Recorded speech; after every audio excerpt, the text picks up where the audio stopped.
Hello, and how are you? Wherever you are, I hope you are having a good day. Today, I want to focus on electricity in Kenya. I want to explain why it is critical for the government of Kenya to privatize electricity in Kenya. This is critical. This is a matter of economy. This is a matter of attracting investors into Kenya. Now, I want to say this. In around 1985, there, all the way to 1990, Spain was a poor country. However, Spain decided to focus on two main things, tourism and electricity. Today, Spain is 15 times richer than Kenya. That means the GDP of Spain is 1.5 trillion US dollar. Okay? So, economy can be grown through different ways. So what, as a nation, we need to focus is the things that we are strong at. For example, agriculture. For example, tourism. Things are there to pick, and we must concentrate and put serious effort into that. When I talk of tourism, we have to make Kenya to be absolutely secure. In terms of security, we have to make that as a top priority. And that alone will attract so many tourists in all different islands in Kenya, in all places in Kenya, that alone, so that we can get foreign currency, the dollars. Agriculture. We need to focus on agriculture, do value addition, do processing, do manufacturing. That will create serious jobs, and then we will get better export market.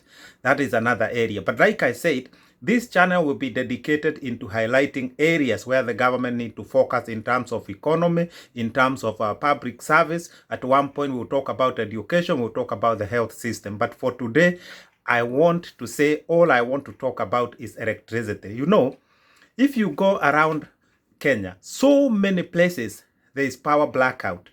I was once in Githurai, I was once in Thika. Every 3 days there is a power blackout. So it is impossible for even hustlers to do business that is based on power. And you know that most businesses need electricity for them to function. If you talk about chicken business, if you own a hatchery, if you own a small fish tank that you, as a hustler, you have 1,000 fish, 500 fish.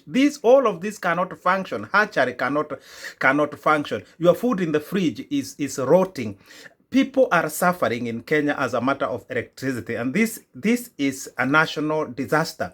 And the way to sort this out, because I want this channel to be about solutions, to be about vision, to be about ideas. I want to say this: our first place to start is electricity in Kenya. Now, electricity production in Kenya is fine, but we need to increase capacity. Electricity supply along the grid in Kenya, it is fine, but it need again, we need more capacity, and also we need to deal with repairs where they are needed. The area where I want to focus on is electricity delivery. It is called from the pole or from the post to the house. Yani electricity kutoka kwa kikingi hapo nje mpaka ndani nyumba kwa mtu. That is the area where the economy of Kenya in matters of electricity is lying. We need to privatize this pole to house. Therefore, we need at least 20 companies that are connecting people, connecting electricity to people's houses. This company will connect wireline from the post outside where the Kenya Power line will be passing. That will mean Kenya Power engineers will only be dealing with the main line. Now, these other small companies connecting from the post to the house will be dealing with the issue of power cuts within that area, the connection, the meters, and because there will be like 20 companies, they will bring money to Kenya. They will pay the government money. They are going to create jobs. They are going to be the one who fights with Kenya Power when the area that they are supplying is out of power. So now Mwananchi will rest. These ideas of sending messages to Kenya Power whenever there is no electricity all the time, then you are given a reference number. That means nothing, because tomorrow power will be cut again. So the government need to focus on this area, power delivery in people's houses. houses. Please privatize this section. So there are so many companies that are delivering power in people's houses. We can be neighbors, but I'm using a different power company, yeah, retail. Power retail company I'm talking about. I can be using a different company. My neighbor can be using a different company, because all they need is to connect from the main line to my house, and the same to my neighbor. So these companies, yeah, will accelerate the development of power, will accelerate efficiency in power delivery, will support the people, the wananchi. So many people will be connected to the grid. And these companies, about 20 of them, will employ so many people. There will be so many meter readers. There will be so many people processing invoices. There will be so many people at their headquarters, the calling center, the customer services. This is the way to grow an economy that is going so slow like the Kenya one. But the issue of Kenya Power, it is fine. Those who want to own shares in Kenya Power, those who want to own companies to supply power to Kenya Power, we have no problem with them. Even they will not be touched. The area where we need to deal with is power delivery to people's houses. And like I said, we need 20 companies at least to be retailing power to the people. This idea of every Kenyan have to go to a center somewhere where Kenya Power is placed. They have to pay their bill. They have to buy token. They have to do this. This is slowing the economy. Let us get away from that last century way of delivering electricity. Let us now have small companies retailing electricity and connecting people to power. The efficiency will come in the power section. The government should only focus with the main line, Kenya Power. So whenever you see a Kenya Power engineer, they will have nothing to do with the people's homes. It is about the main line. And let other company retailing power connect power to people's houses all over Kenya. Whether you are talking of Maasai villages, whether you are talking about the